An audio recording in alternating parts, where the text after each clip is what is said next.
여러분, 압살롬의 반란이 간신히 진압된 직후 다윗의 왕국이 드디어 평안을 찾은 것 같았죠. 하지만 오늘 우리가 깊이 살펴볼 사무엘하 20장 이야기는 그 평화가 정말 금방이라도 깨질 듯한 얇은 살얼음판이었다는 걸 보여줍니다. 맞아요. 정말 하나의 큰 고통이 끝나자마자 그 상처가 채 아물기도 전에 또 다른 위기가 터져 나왔거든요.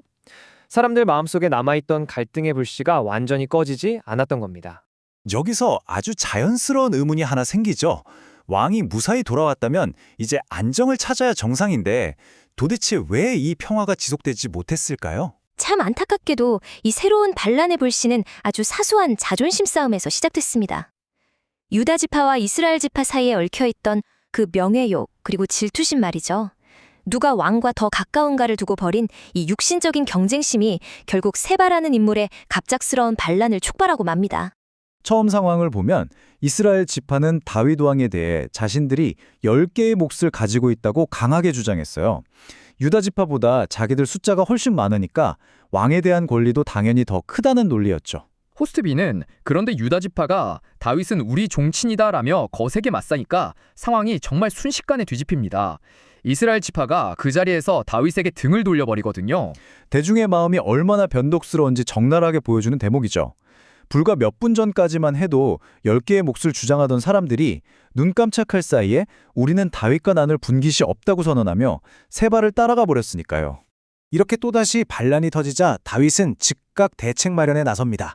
새로 임명한 군대 장관 아마사에게 유다 군대를 소집하라는 아주 긴급한 명령을 내리죠.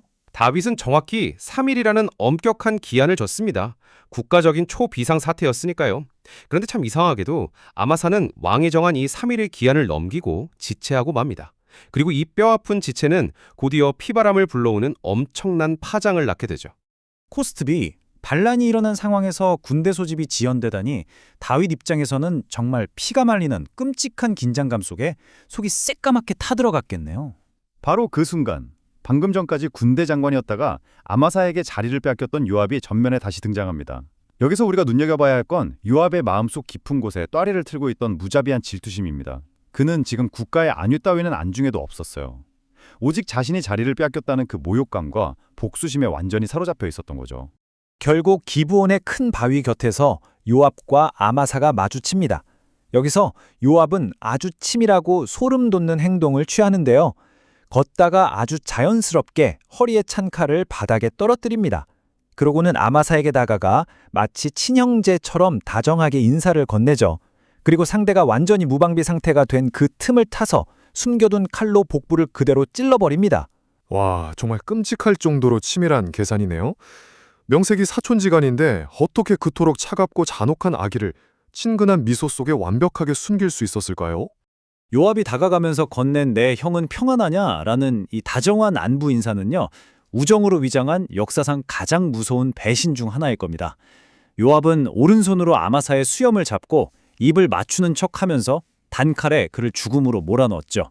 이건 군인으로서의 명예를 완전히 저버린 그야말로 비겁한 악인의 소행 그 자체였습니다. 그 참혹한 광경을 눈앞에서 본 군인들은 엄청난 충격에 빠져서 진군을 멈출 수밖에 없었겠네요. 맞아요. 큰 길 한가운데 피투성이가 되어 쓰러진 아마사를 보고 모든 백성이 얼어붙어 멈춰섰습니다. 그러자 요압의 부하들이 어떻게 하는지 아시나요? 그 시체를 큰 길에서 옆밭으로 질질 끌어내고는 그 위에 옷을 휙 덮어버립니다. 부하들의 동요를 막고 자신들의 그 무자비한 행진을 계속 이어가기 위해서였죠. 권력력 앞에서는 인간의 생명조차 그저 치워버려야 할 성가신 장애물에 불과하다는 정말 끔찍한 현실을 보여주는 장면입니다. 자, 이제 이야기의 절정은 아벨 벤마아가라는 성벽 앞으로 빠르게 이동합니다.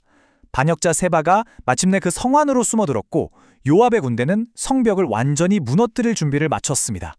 과연 이 성은 이대로 잿더미가 되고 마는 걸까요? 요압은 성을 공격하기 위해 언덕 위에 거대한 토성을 쌓고 무력으로 성벽을 헐어거리려 했습니다. 그야말로 무자비한 폭풍이 몰아치기 일보 직전의 아찔한 상황이었죠. 성 안에 있는 무고한 백성들까지 모조리 죽음을 맞이할 절체절명의 위기였습니다. 그런데 이 대목에서 정말 흥미로운 두 가지 힘의 대비가 나타납니다.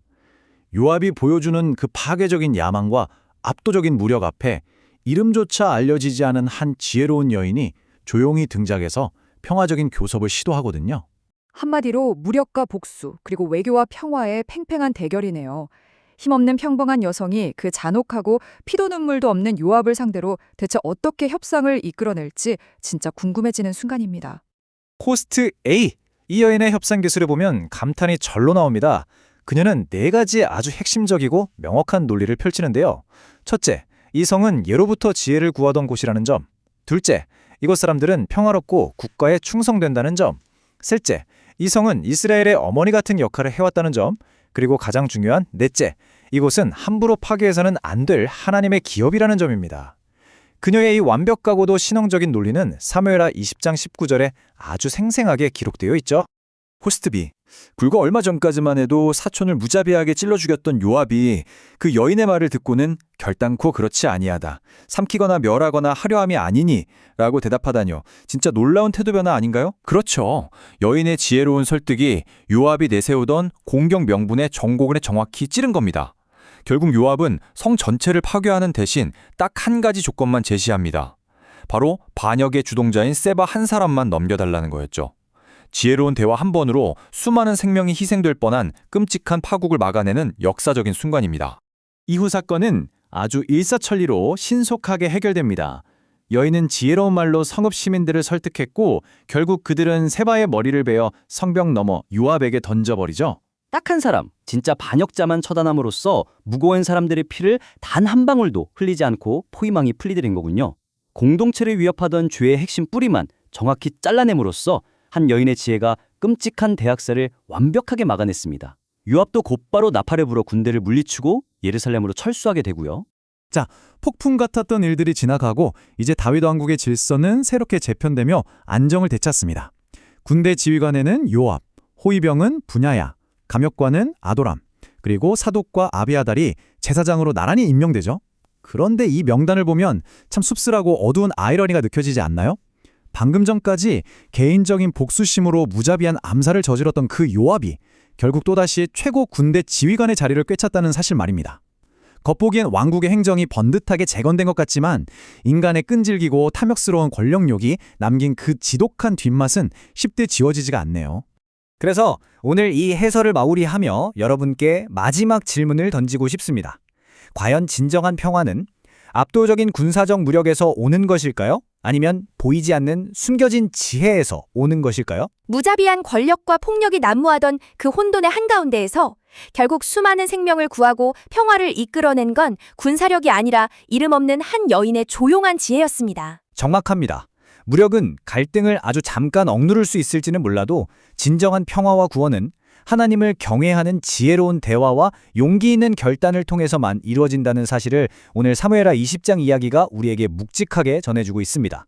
여러분의 삶 속에서 마주하는 크고 작은 갈등 앞에서도 오늘 이 여인이 보여준 놀라운 통찰을 꼭 기억하시길 바라며 오늘 해설은 여기서 마치겠습니다. 함께해 주셔서 감사합니다.